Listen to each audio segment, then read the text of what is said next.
Hello everyone and welcome to my channel. आज हम बात करेंगे सतलज जल विद्युत निगम लिमिटेड में आई हुई वैकेंसीज के बारे में। ये आई है chief general manager, deputy manager और इंजीनियर्स की vacancies. So let's start our video. So जैसे कि हम देख सकते हैं कि इसकी इंपॉर्टेंट डेट्स जो दे रखी हैं, ऑनलाइन रजिस्ट्रेशन स्टार्ट हो चुका है, वो 5 अगस्त से स्टार्ट हो चुका है 10 AM से। और जो इसकी क्लोजिंग डेट है वो 26 अगस्त है और वो है 11:59 PM, यहाँ तक ये डेट रहेगी। सो ये तो इसका इम्पॉर्टेंट डेट्स हो गया। वहीं हम इसके पोस्ट के बारे में देखें तो ये इस ब्रांच में आई है, इन ब्रांच में आई है और ये डेजिग्नेशन और लेवल है जो कि chief general manager, deputy manager, engineers की पोस्ट है।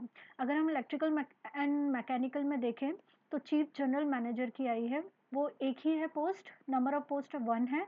वहीं अगर हम इसका जो एजुकेशन क्वालिफिकेशन है वो देखें तो इलेक्ट्रिकल या फिर इलेक्ट्रिकल एंड इलेक्ट्रॉनिक इंजीनियर या फिर मैकेनिकल इंजीनियर, ये वाली आपके पास डिग्री होनी चाहिए। वहीं अगर हम मैकेनिकल की देखें तो डिप्टी मैनेजर और इंजीनियर, इन दो की पोस्ट आई है। नंबर ऑफ पोस्ट में देखें तो ये 3 है डिप्टी मैनेजर की, इंजीनियर की 6 है। अगर हम इसमें बात करें डिग्री की तो आपकी मैकेनिकल डिग्री होनी चाहिए इंजीनियरिंग की।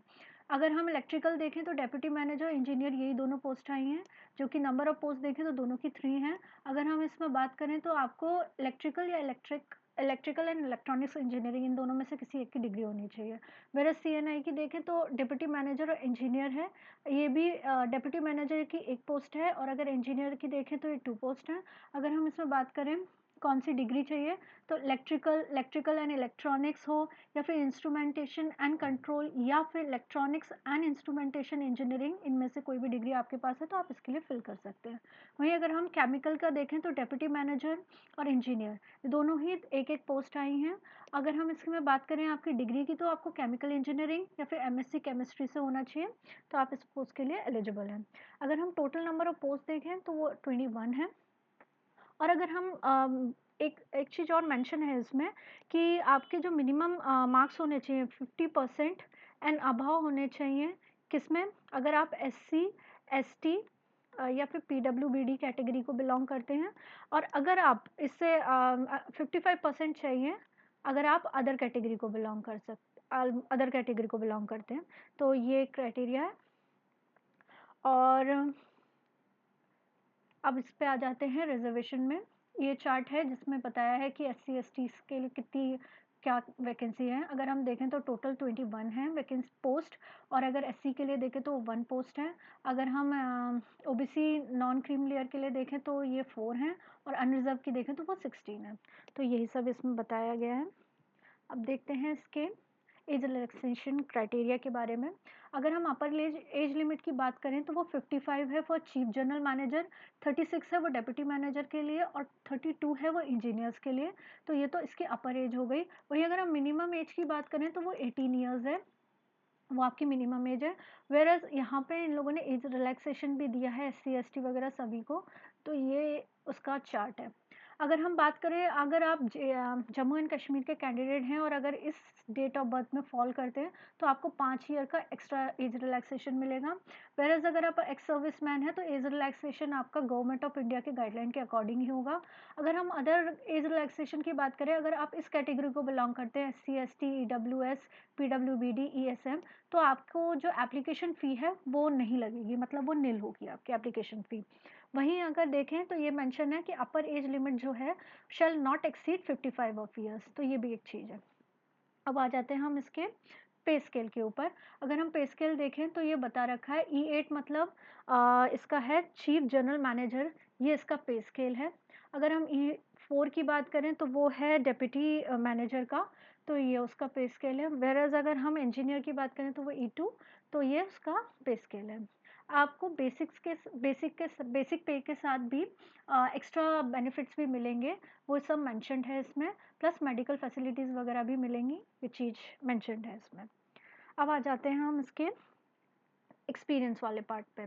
अगर आप मतलब मैकेनिकल और इसमें अगर आप deputy manager, chief general manager chief general manager की इसमें पोस्ट आई है, वो है 1। अगर आप उसको भरना चाहते हैं तो वो इसका एक्सपीरियंस जो मांगा है वो ये सब है, आप पढ़ सकते हैं अपनी स्क्रीन पे। तो ये सब एक्सपीरियंस आपके पास होना चाहिए। वेयरएज़ अगर हम इसकी बात करें लेवल E4, लेवल E4 जो है वो डेप्यूटी मैनेजर का है। डेप्यूटी मैनेजर जो कि इलेक्ट्रिकल, मैकेनिकल, इलेक्ट्रिकल ये सब में आई है, तो पर्टिकुलरली इसमें आपको एक्सपीरियंस मांगा गया है। ये सब आप एक्सपीरियंस अपनी स्क्रीन पर पढ़ सकते हैं। और ये भी है, ये भी E4 में ही आई है डेप्यूटी मैनेजर के लिए। तो आप देख सकते हैं ये सारा एक्सपीरियंस है। अब आ जाते हैं E2, ये इंजीनियर के लिए है, और ये सारा एक्सपीरियंस है जो इन लोगों ने मांगा है इसके लिए। ये सारी पोस्ट के लिए आई है, mechanical, electrical, C&I and chemical इसके लिए। अब आ जाते हैं इसके सिलेक्शन प्रोसेस पे। अगर हम सिलेक्शन प्रोसेस की बात करें तो इन लोगों ने मेंशन किया है कि स्क्रूटिनिटी ऑफ एप्लीकेशन होगा, स्क्रूटिनिटी ऑफ एप्लीकेशन फॉर्म होगा, उसके बाद डॉक्यूमेंट वेरिफिकेशन होगा, और उसका बाद पर्सनल इंटरव्यू होगा ऑफ शॉर्टलिस्टेड कैंडिडेट। तो ये तो इसका नॉर्मल एक प्रोसेस है। बट एक चीज़ और मेंशन की गई है इसमें कि अगर मैनेजमेंट के पास राइट है, अगर वो ज़्यादा मतलब अगर वो रेस करना चाहते हैं मिनिमम एलिजिबिलिटी स्टैंडर्ड को, तो वो आपका स्क्रीन टेस्ट भी करवा सकते हैं। तो अगर वो स्क्रीन टेस्ट होता है तो स्क्रीन टेस्ट में बताया गया है कि अगर स्क्रीन टेस्ट हुआ तो आपको 50% लाने हैं अगर आप अनरिजर्व कैटेगरी को, EWS को या फिर ESM को बिलोंग करते हैं, तो आपको 50% लाने हैं। अगर आप इससे अलग रिजर्व कैटेगरी को बिलोंग करते हैं तो आपको 40% लाने हैं। तो ये तो स्क्रीनिंग टेस्ट की बात हो गई। लेकिन एक चीज़ और मेंशन है कि स्क्रीन टेस्ट जो होगा, जो स्क्रीन टेस्ट होगा, अ, वो क्वालिफाइंग नेचर का होगा। क्वालिफाइंग नेचर इसका मतलब ये है कि उसका फाइनल मेरिट में कोई भी मार्क्स नहीं जुड़ेगा, वो सिर्फ शॉर्टलिस्ट करने के लिए है। जो भी लोग इससे शॉर्टलिस्ट होंगे उनका इंटरव्यू होगा, और इंटरव्यू राउंड जो होगा वो ही फाइनल होगा। उसके अलावा इससे इंटरव्यू मार्क्स ही फाइनल मार्क्स के लिए काउंट होगा। तो ये एक चीज़ है। आई होप आपको ये समझ में आ गया होगा। और इंटरव्यू के लिए भी इन लोगों ने बताया है कि इंटरव्यू में आपका 50% आना चाहिए अगर आप अनरिजर्व, EWS और या फिर ESM को बिलोंग करते हैं, और 40% होना चाहिए इंटरव्यू का। ये मिनिमम क्वालिफाइंग मार्क्स है इन इंटरव्यू। तो वो SC, ST, SC, PWBD, OBC, non creamy layer, अगर आप इसको बिलोंग करते हैं तो आपको 40% आने चाहिए। तो ये सब हो गया आपका सिलेक्शन प्रोसेस। अब हम आ जाते हैं इसके एप्लीकेशन फ़ी में। आपको एप्लीकेशन फ़ी लगेगी 500 प्लस GST 18%। और अगर आप इस कैटेगरी को बिलोंग करते हो तो आपको आपको फ़ी नहीं देनी पड़ेगी, आपके लिए निल होगी ये फ़ी। तो यही सब है इस पूरे प्रोसेस में। पूरी वैकेंसी पोस्ट के लिए यही सब इन्फॉर्मेशन इन लोगों ने दे रखी है। अगर आपको मेरा ये वीडियो इन्फॉर्मेटिव लगा हो तो आप इसको लाइक एंड शेयर कर सकते हैं। आप मेरे इस चैनल को सब्सक्राइब भी कर सकते हैं।